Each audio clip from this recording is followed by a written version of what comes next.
I can't believe how you humans build heartbreak right into how you construct this world of yours.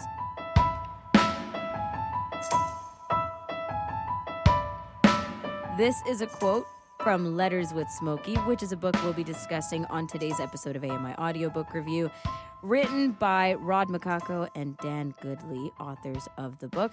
We're going to talk to them in a second. I'm Ramya Amuddin, host of AMI Audiobook Review, here with Jacob Szymanski, who's going to help us with this interview. Hey, Jacob. Hey, Ramya, let's do it. Let's do it. Here's a synopsis of Letters with Smokie to give us some context. Blindness and more than human relations. In September 2020, Rod Michalko wrote to friend and colleague Dan Goodley, congratulating him on the release of his latest book, Disability and Other Human Questions, joking that his late guide dog, Smokie, had taken offense to the suggestion that disability was purely a human question. Michalko shared a few thoughts on behalf of his dog. When Goodley wrote back to Smokie, so began an epistolic exchange that would continue for the rest of 7 months. As the COVID-19 pandemic swept across the world and the reality of lockdown-imposed isolation set in, the Smokie letters provided the friends space to come together in a lively exploration of human-animal relationships and to interrogate disability as disruption, disturbance, and art. Just as he did in real life, Smokie guides. In these pages, he offers wisdom about the world, love, and friendship, and especially the Beatles. His canine exploration of human experience provide an avenue into some of the ways that blindness can be explored and befriended. A bit about the authors for some more context and background. Rod Michalko is a retired professor from the University of Toronto, where he taught disability studies. Dan Goodley is a professor of disability studies and education at the University of Sheffield. Welcome to the show. Thank you. It's nice to be here. Well, let's, because I gave you a synopsis. This is straight from what everybody else can get, the printed material. But in your own words, can you walk us through the story behind the creation of this book? And I'm not sure which one of you want to take it on, but Rod, maybe you, because you were part of the Smokie letters. That's right. Thank you. It was as you say, in 2020 when Dan published his book on disability and other human questions.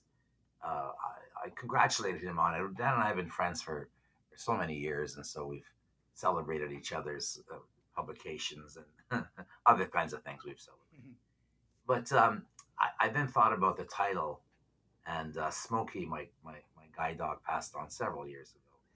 And I still kind of think of him and almost talk with him on almost a daily basis. And so I just thought, I wonder what Smokie would think about this disability and human question, other human questions. And so just for the fun of it, I just thought I would write Dan this email and congratulate him on his book and tell him that Smokie had a few things to say. And I said, but remember, Dan, this is me, it's Smokie. Mm-hmm. So I just said, hi, Dan. And Smokie began to talk about what he found particularly offensive about the title, Disability and Other Human Questions, saying something like he dragged a blind guy around for most of his adult life. So he knew a thing or two about disability. So it started that way. And I think that one of the things that fascinated me from the beginning is that there was no intention whatsoever that this would become a book or any other kind of publication for that matter. We just were, first of all, having fun between the two of us, between Dan and myself. Secondly, it gave me a chance, and I'm not sure Dan will have to say what he thinks. It gave me a chance to kind of settle down with the pandemic and find a way to deal with some of the isolation and talk about some of the stuff that I've been doing disability study the last few decades. I'm retired from doing that. Kind of thinking about what did that all mean in my lifetime, and what did it all mean? What was I giving to disability and disabled people over the decades I taught disability studies? And it gave me a chance to say it through invoking Smokie as a voice that was alongside of me through many of these years of teaching. So it's not just your alter ego. It wasn't just my alter ego, although it's a good way to put that. And Dan, at what point during these exchanges did you feel like you were talking to Smokie the individual instead of just an alter ego of Rod himself? It's yes, thank you for this opportunity, and it's really interesting you've asked that question because that's, I suppose, one of the kind of key things for me about this process is that in writing, I only ever thought of Smokie, um, occasionally Rod, and I mean that, I really mean that. That's I think Rod was surprised that I wrote back to Smokie and not him, and as the kind of the series of letters, the correspondence developed, I was really, really interested in kind of getting to Smokie's story, and as much as anything, trying to get Smokie to, fill me in on some of the stuff that Rod perhaps hadn't told me. So it felt this kind of, I did feel very much kind of, it was an engagement with Smokie. Um, and indeed, when we were asked by the publishers to give a bit of an introduction to this quite, bizarre setup, we were asked to kind of write about the writing process. And I think both Rod and I felt, I don't know, this is quite a tricky one for us because in talking of the writing process, it kind of, was trying to put into a frozen text some of the magic that was felt in writing to Smokie. And I would suggest that as Smokie was speaking through this text, this freed up both of us actually to give some answers, but most importantly to ask some pretty big questions to one another. So yeah, it was. This was one of the most interesting pieces of writing I've ever engaged in because I was seeking answers through Smokie, who had a long life of engagement with the world, and he also straight away made me realize that my original book title was somewhat lacking. Yeah, it's funny when you started talking about the illustrations as well. Smokey had a lot to say about that, the book cover. But it was, I appreciated that you mentioned near the beginning, I think during your initial letter, that, Dan, that you would wait, you would ponder, you would read and digest the book, the letters that Smokey would write before engaging, before coming back to it and responding. And why was that? Was it because Smokey was giving you new things to think about, or was it just the light of the way that he was giving you these things to ponder over, these concepts that you were probably already familiar with? Yeah, I mean, it was lockdown, right? So there was plenty of time to ponder, and a lot of pondering went on in terms of the regular kind of daily walks that I went on. I think I wanted to. I felt that every time I got a letter back, it felt incredibly precious to me. And this is where I knew I was also obviously writing to Rod. I don't take for granted any story that Rod shares with me about Smokie because they are so precious to Rod. Um, and they are imbued with so many different elements to them. And one of those, of course, is that both Rod and I do a lot of time writing in kind of academic circles and perhaps in academic ways. And I think what I was getting back from Smokie were some very punchy, very straight to the point, and also some pretty brave, courageous stuff that was coming my way in the way of responding to my questions, but also throwing back to me kind of questions. So yeah, I didn't want to kind of take these for granted. I wanted to sit with them, these precious stories, and hopefully give something good back. And a lot of the time in the text, you'll notice Smokie has no patience with any kind of Well, seeing as nonsense.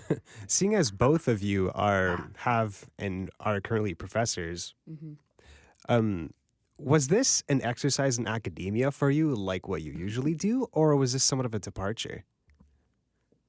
I, thanks, Dan. I think both, Jacob. I mean, it was certainly a departure from what I typically did in academic writing, and even in some responding in reviews of academic writing. At the same time, it was not as much or drastic or radical a departure from my teaching in disability studies.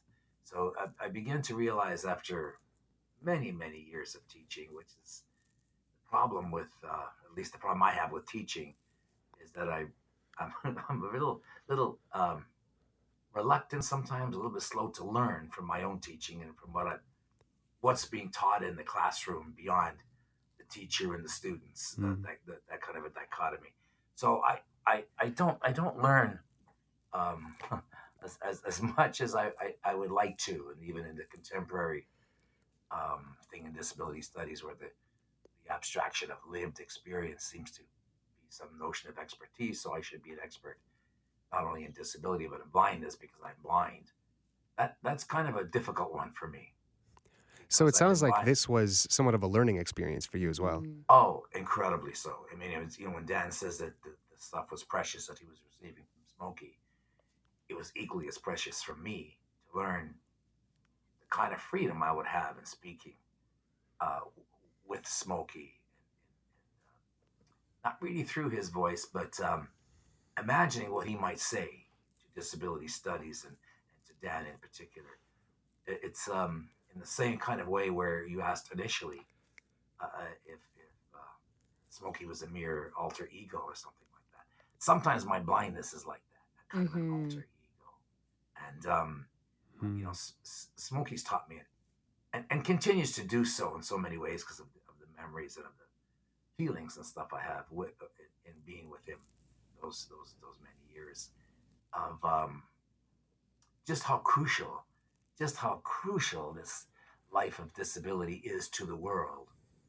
Not only to those who are disabled, but to those who don't think of themselves as disabled, and just to the idea of what it could not necessarily only mean, but what it could be to be human. Mm-hmm. So I think disability studies quite often loses that and does its own particular agenda. So that gave me a real chance to kind of smarten up myself as well. So I was just as equally surprised, and I thought the letters that I wrote on Smoke's behalf, I think, were just as precious to me as the answers. Yeah. Well, I think that sometimes we lose the stories in the research, right? When we're analyzing and Good way to put it. right. Like, Mhm. but with these letters, we get the stories. We get not only Smokey's perspective on how it was for him as a guide dog, learning the commands, going through the puppy phase and being adopted and being trained. All of that was so vulnerable on his end, but also he talked about you, Rod, and Right. the relationship was like from his perspective. He's like, "Oh, this guy doesn't know how to get along around without me. Like, how could he do that? I've Yeah. I lent him so much." And that part of it was, really fun. And I wanted to ask you, like, what was that journey like? Just deciding to get a guide dog. That was a rough one because as the site began to, I don't know the right word, diminish or something, whatever the word is, I couldn't get along as well, just getting from point A to point B, and there was a lot of close calls with with some dangerous things with cars, especially. They tend to be a little dangerous, especially when you don't see them and you think that you do, that kind of business. Right. So I Mm. then used the white cane for a bit, and I just couldn't get any grace out of it, any movement that I even could even describe to myself as movement. So my partner Tanya Tichkowski, who's also a disability studies scholar, kept uh, saying to me that I should try a guide dog, and I said no, I don't think that would be a good idea. But she persisted. Those people who know Tanya know what that means. She's not going to stop asking you and telling you what to do. So finally, I did that. And I went to the school to kind of check it out, and they let me put a harness, a dog guide in a harness in my hand, and asked me to just take a couple of steps, which I did, and it just the I don't know what it was, the feeling of freedom or power or something. It just surged right through me, and I thought, yeah, I have to get. So the process with Smokie was incredible. Meeting him at the school, training with him. Now he was already fully trained. I didn't have a clue. And waiting. One of the And last of his bunch. yeah, he was very fast. He was big, strong, very fast, Mm. and he just kind of loved working really quickly. And they worked school, they worked us in what they call a string of dogs. So our trainer trained 6 dogs, including Smokie. And we'd go out in the streets of Oakville and into Toronto. And Smoke would just, he had to be in front of the line. He just had to be. It was just one of those incredible things, so he was very fast, and he was really happy that I wanted to go quickly as well. And it was almost as though blindness was I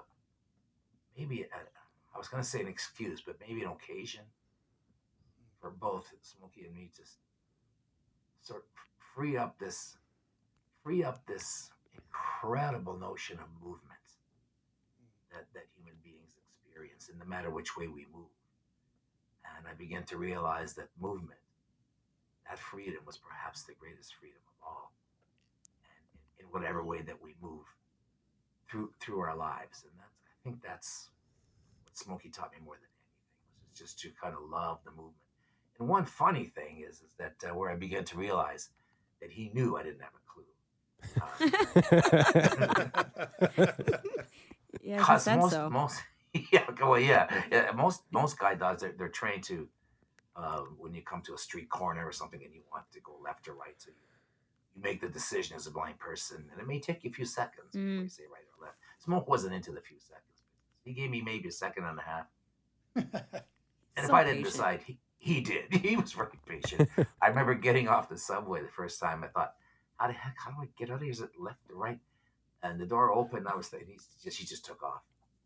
And that was that. He went to the right, and he zip. There was some stairs, one escalator. We were out. So he just wasn't going to put up with me with that kind of nonsense. Well, what I found interesting about the Smokie emails was that it was Smokie pondering his life with you, Rod, but that was written by yourself. So it's like a reflection of yourself from your point of view. It's kind of the blurred lines between your perspective and Smokie's perspective. It's true. And those lines are blurry, Jacob, and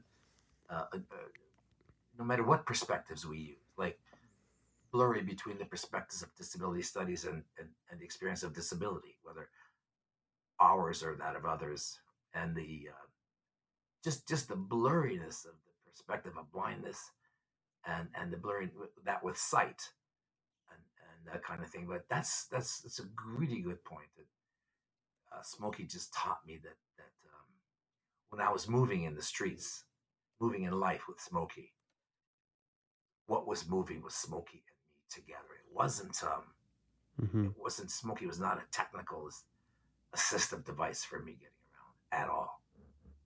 It was a movement together in blindness. And, that's what he taught me, is that you never, ever move alone in this world.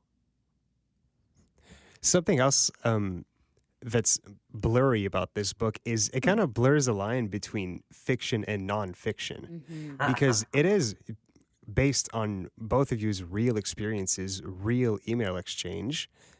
Smokie was a real guide dog, but the only thing that's really fictional about this story is the anthropomorphization of Smokie, because obviously he can't verbalize his thoughts, and let alone write them.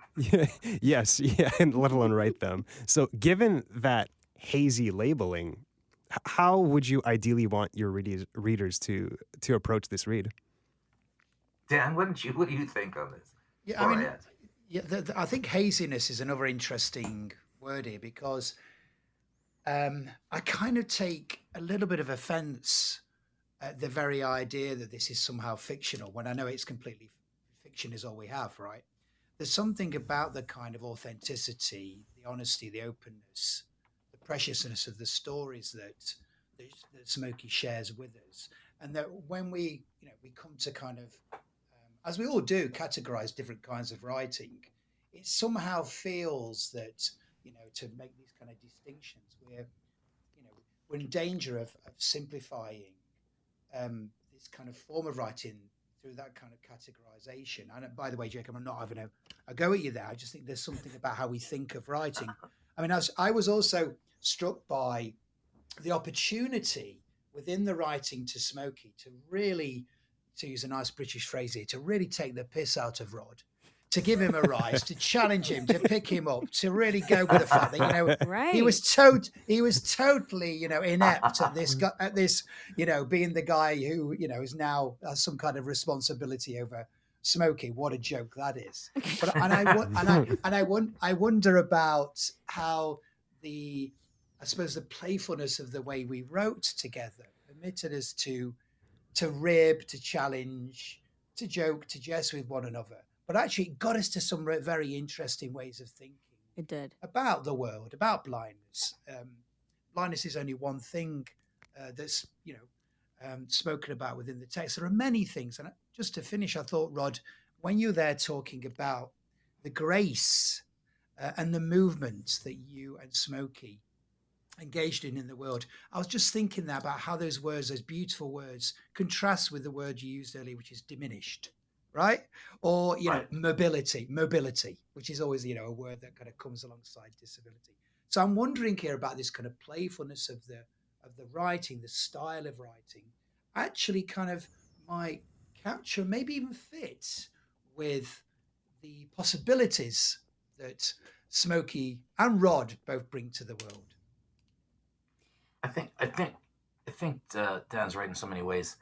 One of the things about the distinctions or sometimes differences we say with fiction writing and nonfiction writing, I mean, there's clearly, as you say, Jacob, there's a fictional character of this book, namely Smokie writing. You know, that is in a sense a fiction.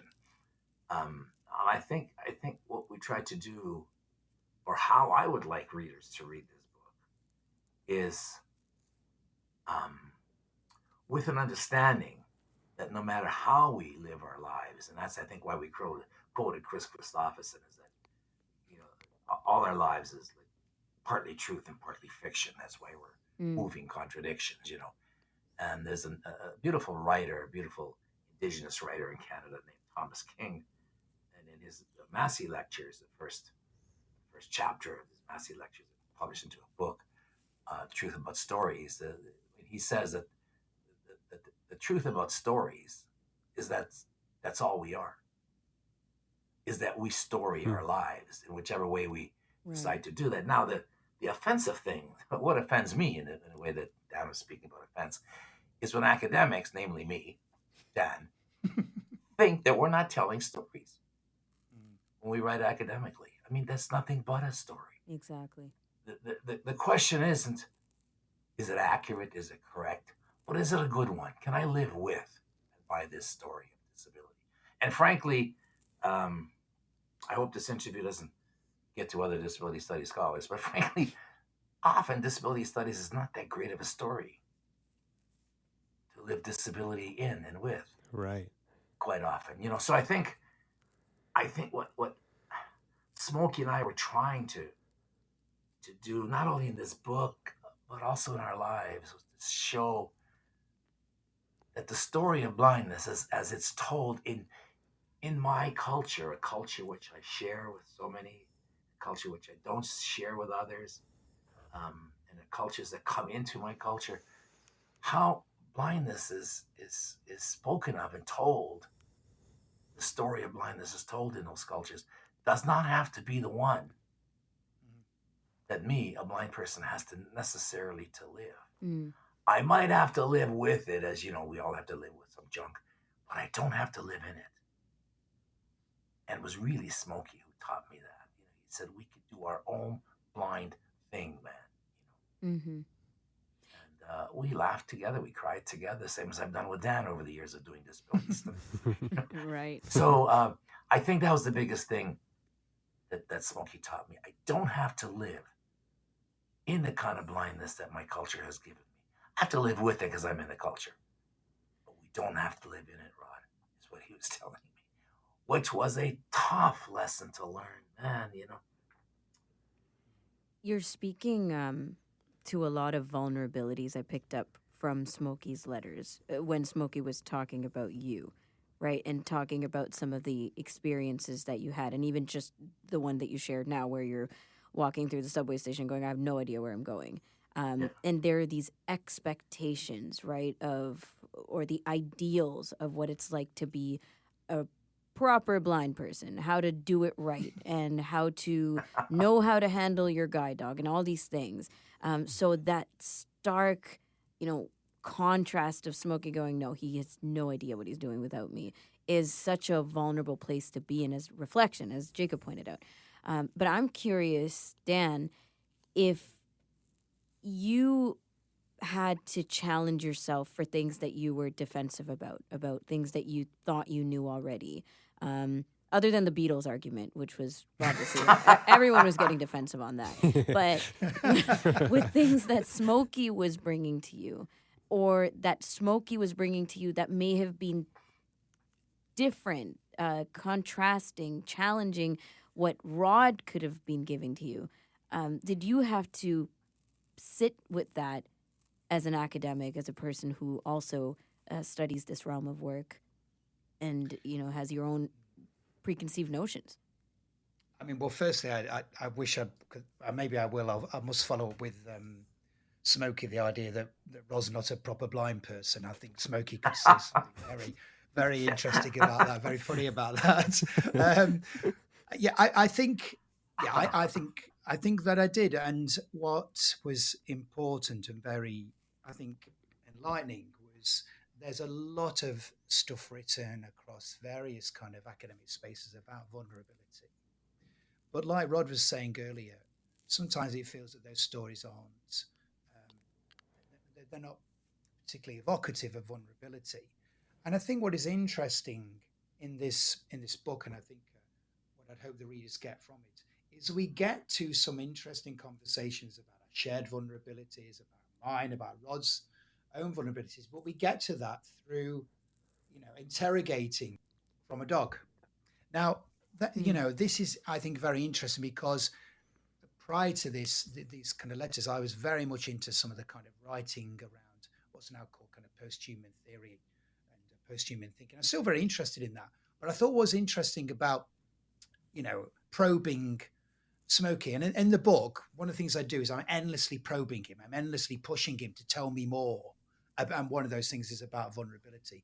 It is interesting, though, isn't it, that we get to some fascinating conversations about vulnerability through a conversation with a dog doesn't happen to be currently with us now.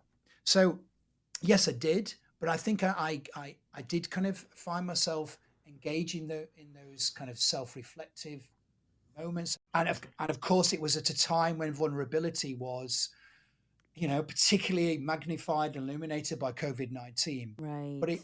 What Smokie does is he gets us to think in a very, very relational way across humans and non-humans, across the kind of ways in which, when Rod and Smokie rock up in any space, suddenly that space is fundamentally shifted and changed by them being there. So I think what Smokie did is, like all good academics, he just totally confused me about my own vulnerability. He called us out on a lot of stuff, that's for sure. Yeah, and so basically he's made me even more uncertain. And some might say even more vulnerable. So thanks, Smoke. How do you think I feel with it? Yeah. So, this book, correct me if I'm wrong with my interpretation, but setting it within the context of an epistolic correspondence, email correspondence, serves as a way to switch the perspective of the typical narrative of disability. And given that change of perspective, what are the ideas that came from that? Well, for me, Jacob, I still do academic writing, as Dan knows. Not in the way that I did it before, not as much and stuff. Like I still publish with Tanya and with Dan and other people, and still on my own some academic stuff.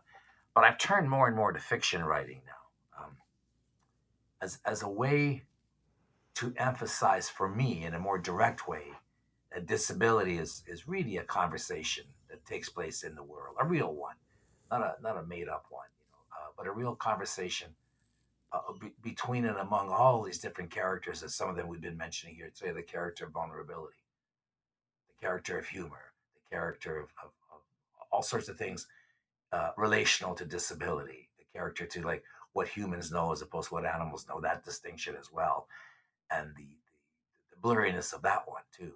Um, I think I think that in some ways it's not necessarily easier because it's much more difficult for me to write fiction than academic stuff. I mean, you just spew that stuff out. It's formulaic in some ways, but it's more um, opening myself up to the vulnerability of having a conversation, of really, really trying to invoke the conversation that's already in me in relation to disability, to how I communicate and talk with my blindness not on a daily basis, but on every second basis.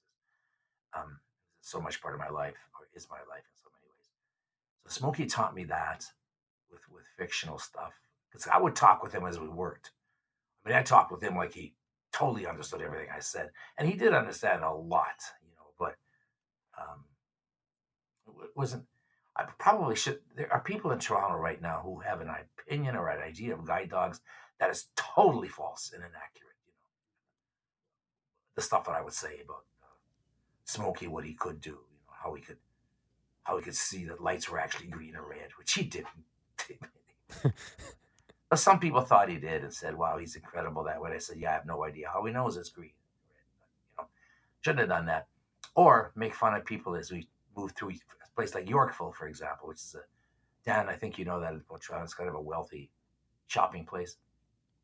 And me talking to Smokie about the people we encountered, speaking aloud, which I shouldn't have done either. But Smoke enjoyed it, and I enjoyed it. And this book, with the letters, just opened up that space for having a conversation. That disability and blindness and humanness, what it means to be human, and what it means to be a friend and love and all that kind of stuff, that is actually a conversation that's ongoing. It's not a series of stipulations and of so-called knowledge. It's an ongoing blurry conversation, and I was just so grateful for Dan, um, who just allowed me to get into that conversation in a lot of more direct ways with him over the pandemic. Yeah, I mean, I just to quickly add to that, it's important to recognise again, when these emails were taking place during COVID-19, and I felt that Smokey's stories were a really kind of affirmative, part of my life when so many kind of colleagues and comrades' lives were being utterly, reduced and actually rendered disposable by the pandemic. So we shouldn't forget that when we were writing these stories, when we were having fun together, when we were sad together, this was taking place against a wider kind of global cultural narrative, which quite honestly was suggesting and indicating through public health measures and so on that disabled lives were not worth saving. Never mind worth kind of empowering. So, I think one of the messages we want to that comes in there, that whilst there is a lot of joy in these letters, we do make reference to and remind the reader that the pandemic magnified wider processes in the world whereby the disability experience is often a disposable experience. And what I hope is that through these stories we're reminded of some of the power of disability activism to challenge these kind of ideas that still today are kind of still lurking within everyday ways of thinking. Yeah. No, I completely agree. Like the baseline for advocacy, it almost felt urgent through the pandemic for people with lived experience, but also allies and others to really, really step it up and make a bigger impact or even a more basic impact to understand or to have people understand that this is absolutely unacceptable. Some of the struggles that people were facing, but I want to ask you about the decision to publish these letters, the decision to make this into a book, to put this conversation out there, this collection of correspondence, right? So you have the original letters, you have the original correspondence. Where was that link and that moment where you went from that to publishing? And then what came up around that? The editing, the proofing, the changing around. Were there a lot of differences between the organic original form of these letters to what we have now? It was just interesting how the publication came up because Dan and I had not spoken of it. Now there was a few times in Toronto, and then actually talking to Dan in different places. We could travel a little bit more with the pandemic, where we for instance, my partner Tanya would tell people about these letters because she would read them. Some others just kind of took a look at them and they said, "Oh, these letters are amazing. They make you laugh. They make you cry." And there were a few people here and there, friends of mine in Toronto, who said, "Why don't you publish that?" And I just thought, nah, this isn't one of those things for publication. It's not what we intended this to be. Or wasn't even interested in going through that process. As you know, especially through a university press, that's a tough process, man. You got to go for a long time. And I have a friend named who I met in Toronto when I published my first book at the University of Toronto Press, named Jill Michalko, who's the acquisitions editor at the University of Manitoba Press now. And I was talking to her about this book on a Zoom, having a beer line one day, and she said, "Just send it out, just see what it's like." And I said, "Well, it's not an academic book." And so I sent it to her anyways, and she wrote back and said, "I love this. I want to publish this here." And I said, "Well, I'm not making many changes to make it academic." She said, "Well, there's not going to be that many." So they wanted something that they called, I love this expression, what do they call it then? Some academic apparatus. I thought it was one of the most fascinating little hunks of story ever. Anyway, so we did put in some footnotes because we were just free with that stuff. We would say, as John Lennon says, or as some disability study scholar said, kind of, we didn't cite it like in an appropriate kind of way. So they asked if we could just do a little proper bibliography in a kind of a way and do some citations so that some readers would, if they weren't familiar with this stuff, could go and have a look at it. So we did that, but basically there was, I think, with the text itself, other than wanting a longer introduction to kind of talk about how we came to do this book, I don't think there were many changes at all. And do you call many changes? And how about? Yeah. Sorry, So go ahead. No, go on. I was just going to ask, and your preamble or the pretense to all of that, how did you decide how much we needed to know before getting right into it? How much what? I think how much we needed. What do you mean? What kind of in terms of background? Yeah, Context. exactly. Context. Yeah. So I think I don't know if you'd agree with this, Rob, but I think we both resisted that a little bit. Yeah. A little bit. And it's interesting because we haven't spent a lot of time together talking about the writing process. And so, I accept that there needs to be some kind of background to this for the reader. If it's becoming obviously as a publication, we've added that. But it did feel, there's a resistance because I suppose it's in writing about the writing, given that kind of context, we worried a little bit that we were kind of undoing the power of Smokie's stories and Smokie's words there. So, Rod, would that be fair? Do you that feeling of resistance? So. I think so. I think what we're probably resisting we had a brief little introduction initially, right, explaining that while we did know what we were doing with Smokie's voice, the press wanted, as Dan and you people said, more of a context, how this is to be read. And one of the reasons we resisted is, as Dan said, we didn't want to undo, that's a nice word, Dan, undo, both the power and vulnerability of Smokie's voice as it came through Dan and through me. I mean, and I would also kind of add to that the first draft of the introduction I kind of pinged over to Rod. I think if Rod had been nearby, he'd probably thrown things at me because I did that classic thing of giving kind of an academic introduction, thus utterly undermining the whole premise of the text. Yeah. So this, this kind of usual falling back into, all right, okay, well, we need to give an academic context here. I mean, one of the other kind of urges to publish this book is that, frankly, Rod Michalko has dined out on Smokie's stories for years now. And it's about time that Smokie got his name in the title of the book. Yeah. Well, he said that a few times, said the first book I wrote, two in one. I mean, that's what he says. He says that I had my say, so it's time for him. But and the thing about writing the introduction, I think what we resisted as well is, when an academic tells a joke and then has to explain why it's funny, which means it's not funny, So it's like that kind of thing. We didn't want to explain vulnerability, the love, the tears, the laughter in this book. So I think we resisted that kind of thing. But then we found a way with the editors at the University of Toronto, University of Manitoba Press, to be able to do it. And they were actually quite good. They were the copy editor, for instance, was really good, and so was the proofreading and stuff. And I think what I found really, really kind of rewarding and beautiful was that I don't know if you thought this, Dan, or not, but the copy editor, for instance, they just enjoyed reading the book. They wrote us. That's a good sign. Yeah, that's what Bare minimum, yeah. Yeah, but that's the university press, so they probably Right. don't get many things like this. So they just, first of all, saying how they just got wrapped up in reading it. So it was that was kind of cool.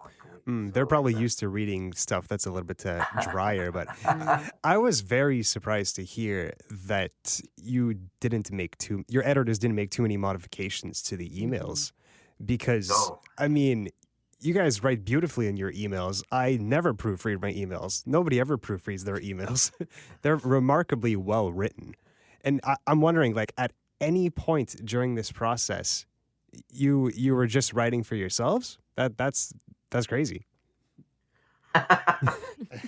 Yeah, like, did Probably- you you're never probably right, think Jacob. about when you publish this? Yeah, are you sure from the start you didn't know you were going to make a book out Yeah, of this? that's This right. is awfully No, suspicious. Very clean writing, guys. They're a little suspicious, Dan.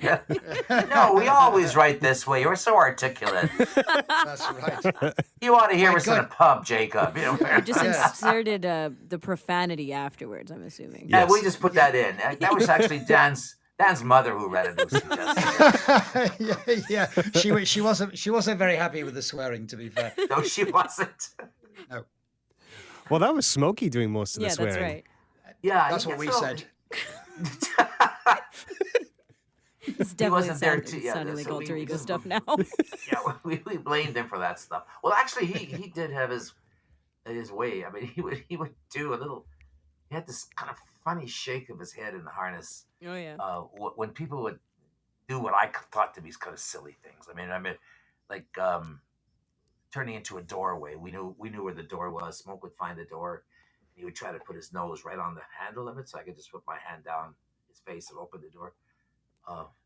Quite often, people would. It happens more often than I like to admit, but sometimes people, if they see us coming in a public building, would open the door, but not say a word. Right. Just not say a word. So we had no idea. I had no idea if the door was open or not. But Smoke would stop in the open door and he'd give it his head a little shake, right? And I said, "Don't tell me some fool opened it and didn't say anything." And I'd say, "Okay, Smoke," hoping it wasn't like a big, huge person, Yeah. that said that. That might take offense, smack me one. Although I had Smoke, so it was okay. It was Smokie's version of an eye roll or a scoff. Right. I think that's exactly. I wish I would have thought of that for the book, Jacob. Where were you Yeah, that's right. when we needed you? Oh man. Can I say one more thing before we end? Is that Yes. just to stay with Smokie's, the way he. I mean, we did a lot of writing of books. The first few books I wrote, and I used a dictaphone to write, and of course did a lot at home. But we would travel out. We did some in cafes and bars around Toronto, and in Antigonish, Nova Scotia. So Smokie, whenever I went somewhere, if I passed that place again, no matter if I went there once, 2 years ago, he would hesitate to see if I wanted to go there. Now, what got embarrassing in my neighborhood and other neighborhoods I hung out in Toronto was that at every single bar, the guy would hesitate.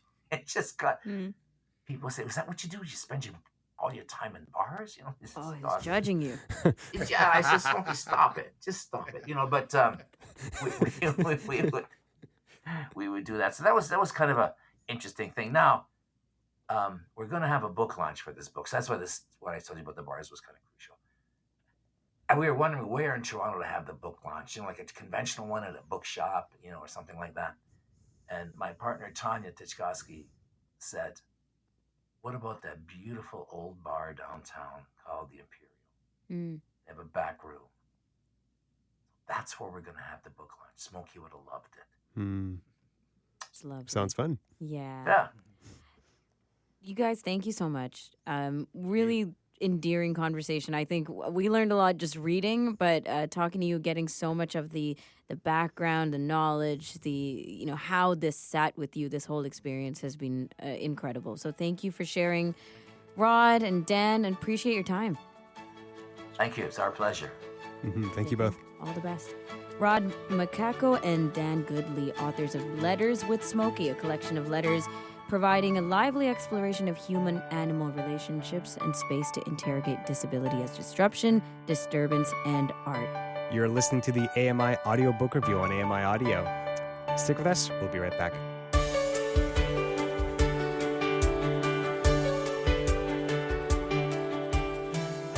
This is AMI Audiobook Review, and we just wrapped up our interview/conversation with Rod Michalko and Dan Goodley, who are the authors of Letters with Smokie. And this was a fascinating conversation because we learned about the book. We also learned just a bit about the writing process, about the inception of where this concept came from. A lot to digest, and if you're curious to continue on this thread around Letters with Smokie, you can go to the book launch, and everyone's invited, I believe. Anyway, they told us we were. The book launch is on the evening of Saturday, October 21st of this year at the Imperial Pub. If you are going, it's at 54 Dundas Street. That's 54 Dundas Street East in Toronto. So let's talk about it. Letters with Smokie. Jay, you and I had read through most of this book coming into the conversation, and I thought, first of all, I didn't know how I would feel about just the correspondence itself after reading the synopsis, and wondered, what are we really going to get into? Oh, is this going to be catered towards people who have no idea what guide dog training is, what it means to have a guide dog? You know what I mean? Like the newer people to the community. And that's not at all what it was. There's a lot more philosophy. I find there's a lot of discourse within the guide dog and guide dog handler community that comes off almost like cultish because it really feels like it's the best way for blind people to get around, but it didn't feel that way about this book. Even though it's very obviously pro guide dog, it's very much that. They do a good job at making it fun to read, and it's not preachy that in the way that I find a lot of this discourse usually goes. Yeah, and they definitely sprinkled a lot of that, this is what the guide dog training is. This is what it feels like to interact with your dog for the first time. And even that, moment of realization when you connect with your guide dog because you weren't so sure to begin with if this was the right thing for you. Yes. And having that connection, building that bond. But I guess for me, what made that all interesting, because some of this feels like recycled material, especially if you're familiar with it already. What made it interesting is that it was from Smokie, and Smokie was a character. Yes, and I'm not going to lie, I was definitely more engaged reading the Smokie portions of the book. It almost felt like Dan was reacting to Smokie's letters. Like, Smokie's letters are definitely the most novel part of this book. And naturally so, because it's an anthropomorphized dog. Like, that's a really weird situation to be reading from. And Dan's role in this, as you say, reaction, but also, like I mentioned during the conversation, it was interesting that he pointed out how he let Smokie's letters digest a little, digest for days, and then came back with very intense, sometimes challenges, sometimes just like realizations and philosophies that he wanted to hear more about. I mean, it was easy enough to follow, but definitely interesting to think, like, how deep can this conversation really go? Because it doesn't necessarily have to. I really appreciated that we got to really understand the bond between a guide dog and the guide dog handler, but mostly from the perspective of the dog, right? Mm-hmm. Like, we got to know that Rod really understood the body language of Smokie. And Smokie like described it like he was doing it very purposely so that Yes. Rod would understand, right? I Yeah. love those bits. Yeah, the parts where Smokey's basically explaining that I got you. You know, I can tell that you don't know what you're doing, but I'm here. And that part of it, I guess, is a lot of the trust and bonding. And speaking of that, these two, Dan and Rob, to begin with, are so tight. Yeah, you can tell just in their interactions, not just in the Yes. book, but in the interview that we Yeah. were listening to before the break. Like, you can just tell, eh?